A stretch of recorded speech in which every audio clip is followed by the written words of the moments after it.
Halo, saya Safira dari kelompok 6. Jawa Tengah terdapat sebuah pulau terkenal dengan sebutan Nusa Kambangan. Pulau ini bukan hanya dikenal sebagai tempat penjara dengan keamanan tinggi, tetapi juga memiliki sejarah dan mitos yang syarat dengan kisah mistis dan legenda lokal. Dalam cerita rakyat, Nusa Kambangan dianggap sebagai tempat dengan penuh misteri sejak zaman dahulu. Dalam cerita rakyat, Nusa Kambangan disebut dengan tempat yang penuh misteri sejak zaman dahulu. Asal nama Nusa Kambangan berasal dari kata Nusa, yaitu pulau, dan Kambangan yang mengacu pada tanaman berbunga harum bernama kembang setaman. Konon dulu pulau ini dipenuhi oleh bunga yang indah yang menyebarkan aroma wangi ke seluruh penjuru. Secara ringkas, asal-usul dari nama Nusa Kambangan berasal dari mitos tentang suku Kambang yang menghuni pulau itu dahulu kala, dan sekarang Nusa Kambangan dikenal sebagai pulau penjara nasional di Indonesia. Penjelasan: Nusa Kambangan adalah sebuah pulau yang terletak di sebelah barat laut Pulau Jawa, Indonesia. Asal-usul dari nama pulau ini berasal dari mitos yang mengatakan bahwa pulau ini dulunya dihuni oleh kaum perempuan yang dianggap sebagai suku Kambang. Menurut mitos, suku Kambang ini dianggap memiliki kekuatan supranatural yang dapat mengubah bentuk fisik mereka menjadi kambang. Ada juga versi lain yang menyatakan bahwa pulau ini dihuni oleh suku Kambang yang berprofesi sebagai penyama kulit. Selain asal-usul mitos yang ada, Nusa Kambangan juga dikenal sebagai pulau penjara nasional.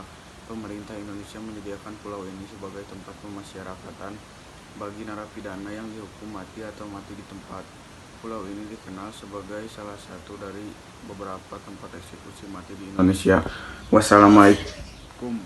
Nama Nusa Kambangan berasal dari kata Nusa yang berarti pulau dan Kambangan yang mengacu pada salah satu tanaman yang beraroma harum yang bernama kembang setaman. Konon dahulu pulau ini dipenuhi oleh tanaman yang sangat beraroma harum hingga menyebarkan wanginya ke seluruh penjuru pulau. Legenda Ratu Laut Selatan. Di dalam mitologi Jawa, Nusa Kambangan memiliki kaitan erat dengan Nyi Roro Kidul, Ratu Laut Selatan. Pulau ini dianggap sebagai salah satu wilayah kekuasaannya. Banyak cerita yang menyebutkan bahwa Nyi Roro Kidul pergi ke Nusa Kambangan untuk bertapa ataupun berritual. Hal ini menambah nuansa mistis di Nusa Kambangan bagi para masyarakat. Kehadiran orang-orang sakti pada masa lampau, Nusa Kambangan dipercayai menjadi tempat orang-orang bertapa dan juga orang-orang sakti. Mereka memilih pulau ini karena pulau ini sangat tenang, jauh dari keramaian, dan memiliki alam liar yang sangat asri. Cerita-cerita ini membuat Nusa Kambangan menjadi salah satu pulau spiritual yang kuat. Kehadiran orang-orang sakti. Pada masa lampau, Nusa Kambangan dipercaya menjadi tempat tinggal bagi para petapa dan orang-orang sakti. Mereka memilih pulau ini untuk bertapa karena suasananya yang sepi, jauh dari keramaian kota maupun desa. Karena di sana hutan-hutannya masih liar dan masih terjaga asri, hewani maupun tanamannya. Nusa Kambangan dikenal sebagai pulau yang memiliki energi spiritual yang kuat. Kisah konflik dan kutukan. Legenda lainnya menyebutkan bahwa Nusa Kambangan pernah menjadi lokasi konflik antara dua kerajaan. Akibat pertumpahan darah yang terjadi, pulau ini kemudian dianggap sebagai pulau kutukan. Penduduk setempat percaya bahwa arwah para prajurit yang gugur dalam peperangan tersebut masih gentayangan hingga kini perubahan fungsi Nusa Kambangan. Seiring waktu, Nusa Kambangan berubah menjadi tempat yang digunakan oleh pemerintah kolonial Belanda. Di sana, sebagai lokasi penjara, letaknya yang terpencil dan sulit diakses, membuat pulau ini dijadikan penjara bagi tahanan-tahanan yang sangat berbahaya. Karena Nusa Kambangan kembali lagi pada yang barusan, jauh dari keramaian dan kota maupun desa. Membuat pulau ini ideal untuk mengurung para narapidana berbahaya. Hingga kini, fungsi Nusa Kambangan sebagai pulau penjara tetap dipertahankan. Mengambil dari kisah yang lampau, pada suatu hari ada seorang raja yang bernama Prabu Aji Pramoso. Ia dikenal seorang yang sangat sakti di kerajaannya.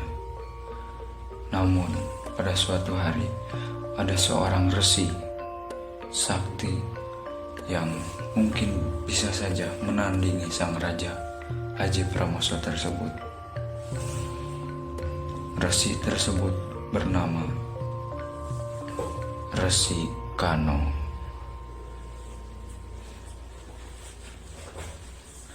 Pada suatu hari, sang raja murka, lalu menyerang prajurit-prajuritnya sampai menyakiti prajurit-prajuritnya. Tetapi disitulah Resi Kano membantu prajurit-prajuritnya untuk menyembuhkan sang prajurit-prajuritnya. Saat Raja Aji Pramoso mengetahui sang Resi Kano memiliki kekuatan sakti tersebut, sang raja ketakutan karena takut kerajaan tersebut akan dikuasai oleh sang Resi Kano.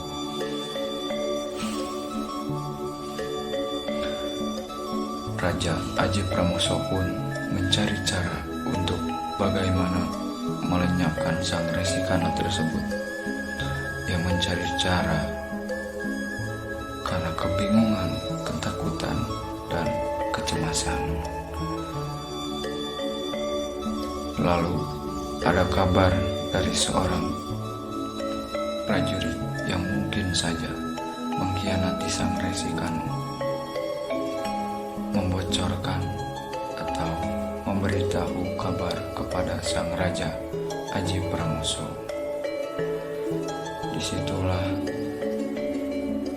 kabar tersebut menyebar. Sang Resi Kano mengetahui bahwa sang Raja Aji Pramoso ingin melenyapkan sang Resi Kano. Salah satu prajurit sang Resi Kano mengetahui bahwa sang Raja Aji Pramoso itu ingin melenyapkan sang Resi Kano. Lalu Resi Kano melarikan diri untuk mencari tempat petapaan di sebuah pulau. Ia kabur dari rumah prajuritnya. Ia menyamar menjadi hewan-hewan agar sang Raja Aji Pramoso dan prajurit-prajuritnya tidak bisa mengejar sang Resi Kano. Disitulah sang Resi Kano menemukan satu goa yang cocok untuk dipakai petapaan sang Resi Kano.